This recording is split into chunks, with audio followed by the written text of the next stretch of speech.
तो दीपोत्सव के कार्यक्रम में हम आ गए हैं। हमारे बीच में कुछ छोटे भाई लोग हैं, इनसे जानेंगे दीपोत्सव क्यों मनाया जाता है, इसके पीछे का कारण क्या है। ये लोग दिन में काफ़ी यहाँ पे दीप जलाने में सहयोग किए हैं।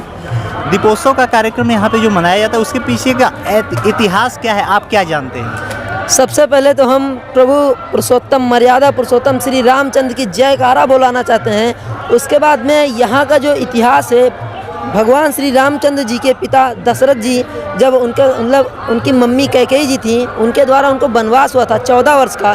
तो 14 वर्ष वनवास काटने के बाद में जब भगवान श्री रामचंद्र वापस अयोध्या को आए थे, तो पूरे अयोध्या वासी ने मिल करके उनका बहुत ही अच्छे ढंग से दीपों को जला करके उनका स्वागत किया था। आप सभी लोग जान सकते हैं, उसी के लिए जब हमारे माननीय मुख्यमंत्री श्री आदित्यनाथ योगी जी आए, तो उन्होंने हमारे इस पर्व को जिस प्रकार अयोध्यावासी ने मिल करके भगवान पुरुषोत्तम श्री रामचंद्र जी का स्वागत किया था, वैसे सेम ही स्वागत करने के लिए हमारे मुख्यमंत्री आदित्यनाथ योगी जी ने ये व्यवस्था करवाई है, जिसमें 2017 से हम लोग दीपोत्सव का महापर्व मनाते हैं। और महापर्व क्या, यहाँ पे बहुत ही ढेर सारे मात्रा में श्रद्धालु आते हैं और दीपक को जला करके, आप देख सकते हैं मिट्टी के दीपक होते हैं और इनकी साइज़ भी काफ़ी बड़ी होती है। कैमरामैन भाई साहब आप थोड़ा दिखा दीजिए, मिट्टी के दीपक होते हैं और इनकी साइज़ थोड़ा बड़ी होती है। और इनके क्या होते हैं, इनको तेलों से फुल भरा जाता है और उसके बाद में इस पर एक दीपक रुई का डाल के उसको प्रज्वलित किया जाता है। और केवल अकेले कोई बंदा नहीं करता है, पूरी अयोध्या वासी और बहुत सारे ढेर पूरे यूपी से लोग मिलकर इसे सेलिब्रेट करते हैं। और अब इस बार छठा महोत्सव है, 2017 से 22 तक इस बार छठा महोत्सव है और हमें इसे मनाने में बहुत ही उत्साह और खुशी फील होती है। क्या बताएं आपको, इस बार भी हमने औरों की तरह, जिस बार हमने 2017, 2018, 19, 20 में मनाया था, उससे भी बहुत भव्य 17 लाख दीपों का प्रज्वलन इस बार हमने किया है। आप देख सकते हैं दीपों को, जैसे कि यहाँ पर 37 घाट है और हमारे पोस्टिंग भी इसी घाट पे हुई थी दीपों को प्रज्वलित करने के लिए।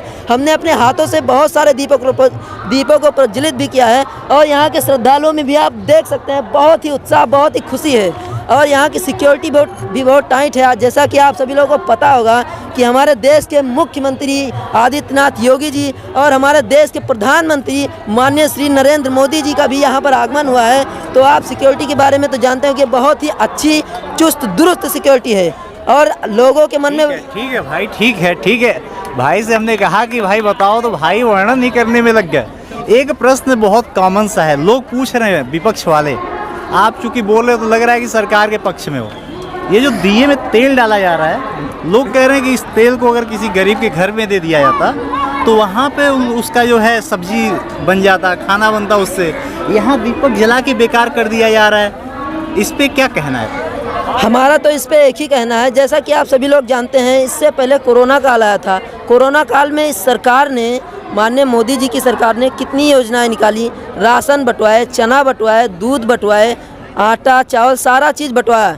जितना भी चीज़ आप गरीबों को या जिसको भी दे देंगे, वो कुछ नहीं, आप पूरा नहीं कर सकते उनकी मांगों को। उनकी इतनी मांगे रहती हैं जिसको आप पूरा नहीं कर सकते। हाँ, आप ज़्यादातर ये कोशिश कीजिए कि उनको कामयाब बनाइए, वो खुद कमा के खा सकें। आप रोजगार छोड़ के मतलब सब कुछ दे दिया। हाँ, रोजगार देना चाहिए। हालांकि इससे भी कुछ रोजगार मिलता है। जैसे आप जानते हैं, जब 17 लाख दीपों का प्रज्वलन हुआ है, तो मिट्टी के जो ये बने हुए हैं दीपक, आप इनको भी बनाने में बहुत सारे आदमियों का हाथ लगा हुआ है, जिससे उनको थोड़ा कहीं ना कहीं रोजगार मिला है। और उसके साथ साथ जितने भाई लोग हमारे यहाँ मतलब मदद करते हैं, इसको लाते हैं, ले जाते हैं, इसकी साइज बनाते हैं, तेल को भी लाते ले जाते हैं, कहीं ना कहीं उनको भी ये छुपा एक रोजगार दिया है सरकार ने।